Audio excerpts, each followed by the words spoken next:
I always worked in a male dominant job. And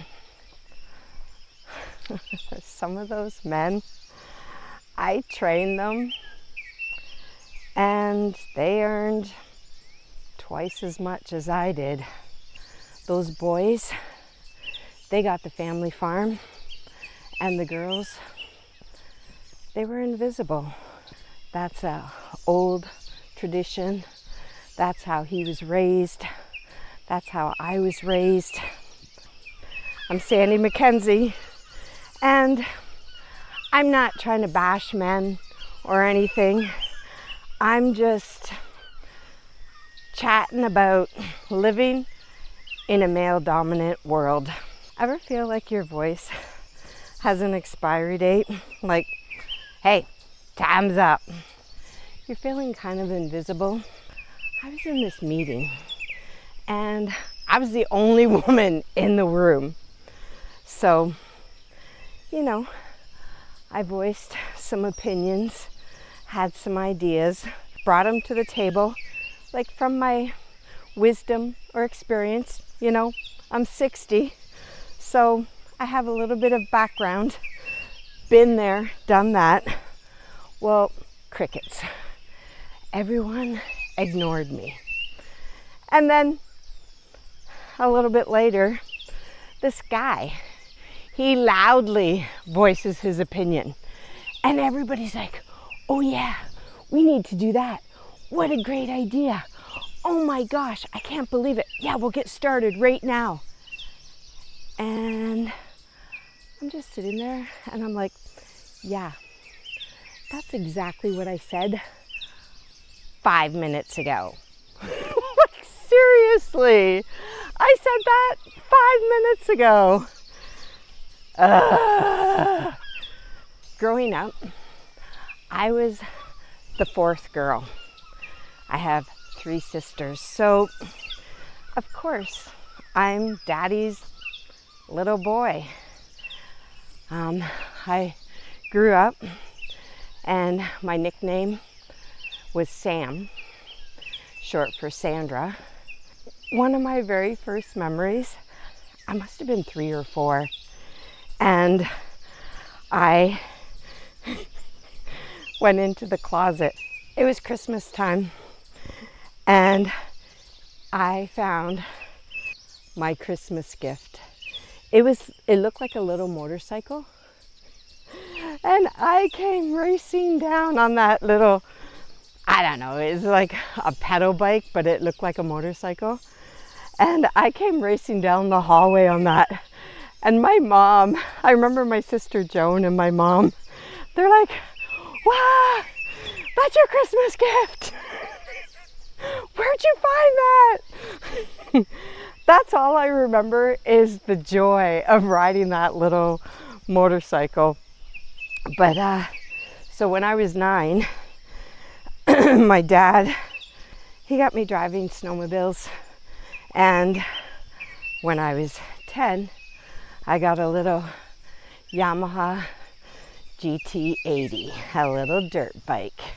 I could hang with the boys because I really wasn't into like dresses and dolls as much as I was into like frogs, fishing, biking.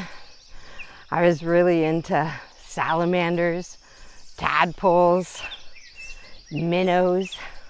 Yeah, all the fun stuff. They called me Sam, and little did I know that now that's my initials. I used to be a Sap. Now I'm a Sam. So it's kind of come full circle. My mom, she's a gentle soul. She's just kind, considerate, a people pleaser, hard worker. She always worked with men in a factory. And back then, you made half as much as they earned, maybe even less than half. But my mama, she is kind, gentle,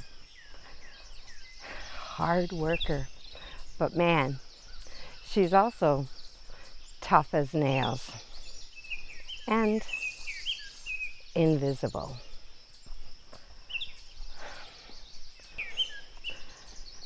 My husband, he's very old-fashioned. He's a lumberjack. We have a sawmill, and my role in that is very much like a tomboy's. I can wield a chainsaw, I drive a stick shift, and of course, we had 2 daughters.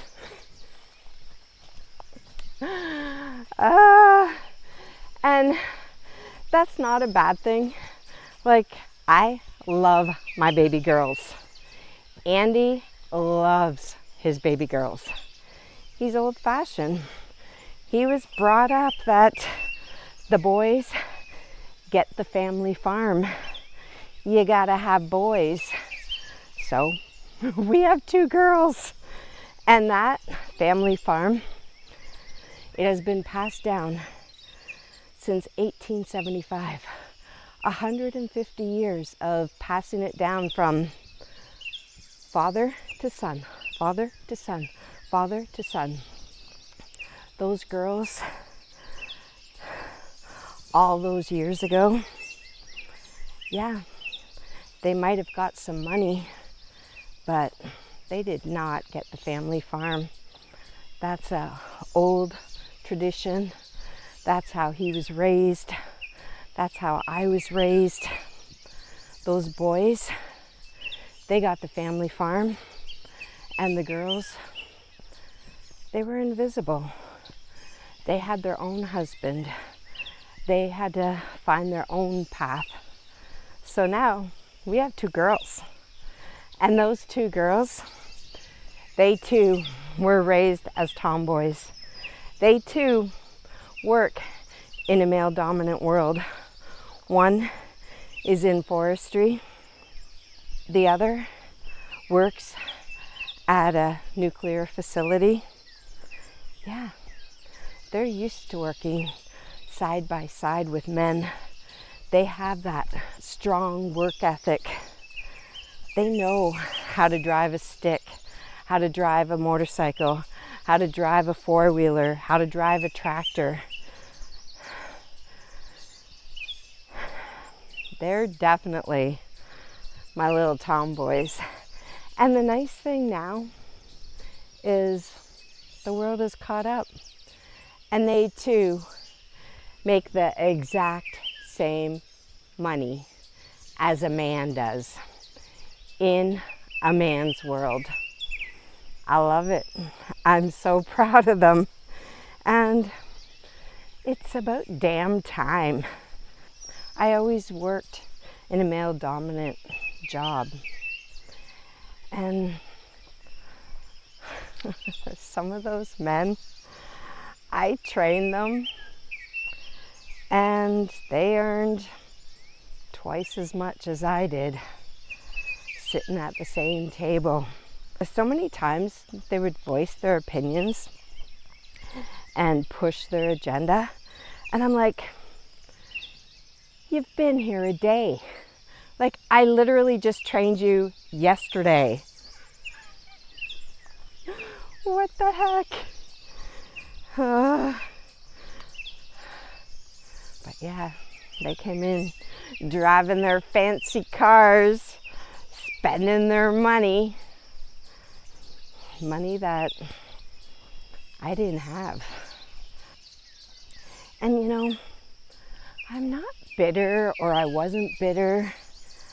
I might have been a bit frustrated, but I also got tired of being the life raft, that I was still the go-to girl.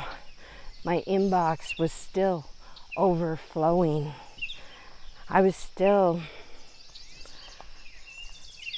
getting the work done, while some of my male co-workers were just talking about getting the work done. And that people pleaser in me, oh yeah, I can do that. No worries. I'll get it done by noon. And I smiled and I was polite and I shrunk myself like, oh, sorry to bother you. Yeah, I'm not sorry. You should have emailed that to me 3 days ago. Where the heck is it? Do you not know what a deadline is? Sorry to bother you. Yeah, sorry, not sorry. Sitting in the river one day, I just felt like I was done. I had enough. I'm done the people pleasing. I'm done trying to be everything to everyone. And I realized I don't have to wait around, wait for permission, wait for validation. I just have to take it, claim it, do the work. Because guess what? YouTube is also a male dominant platform. But I've been there, done that. I'm spicy and I'm not afraid of a little work. I'm not afraid to be uncomfortable. I'm not afraid of a little tension. I'm not afraid of figuring it out. Because man, if I can kick cancer's ass, I'm pretty sure I can do anything. Woo! It's a hot one today. It's like October 5th, and it's what? I don't know, 20 degrees. It's supposed to feel like 34 today. I was swimming in the lake yesterday. It was cold, but I'm Canadian, and you always hear about those benefits of the polar dip, so I feel like when I go in and it's so cold, I feel like I have so much energy. It's just like drinking a shot of coffee. It's like, woo, let's go. And today, October 5th, it's my baby girl's birthday. Happy birthday, Brookie. Love you. So I woke up. I stopped waiting. I stopped waiting for permission. I stopped waiting for validation. I stopped waiting for them to clap. They're not going to cheer me on. There's nobody here. There's no cheerleaders. I don't have it all figured out. I don't have a blueprint, but hey, I'm trying. I'm going for it. I'm thinking it might work. I hope you feel that way too. Like, are you feeling that too? That even though you don't have a cheerleader, you still have to find your voice and you have to get it out to the world. I started asking myself a better question. What do I want? What do I really want? I set the goal. I set the intention, my dreams, my hopes, and I reverse engineer it. I can figure that out. I got a second chance at life, and I'm not going to squander this opportunity. I'm not going to sit on the couch and watch everyone else live their life on YouTube. No, I'm going to be sitting on the couch watching me live my life on YouTube. I know if I can kick cancer's ass, I'm sure I can figure this out. Maybe you're feeling a little bit like that. Maybe you're tired of playing it small, being invisible, being that people pleaser, being agreeable, being the yes woman. No, no. Have you ever asked yourself what you want? What you really want? Because you're not late, you're not too old, and you're not starting over. You've been there, done that. You've got wisdom. You have life experience. You bring a lot to the table. Lean into those skills that you have been honing your whole life. Lean into them. And let's figure this out together. And here's the good part. The world is catching up. My tomboy girls, my baby girls, they get paid exactly the same as the boys they're working with. They speak up, they have opinions, and they're being heard. It's not perfect yet, but there's a crack, and we're squeezing our way through it. So let's keep going. Send your prayers up and your roots down deep. Love you, bye.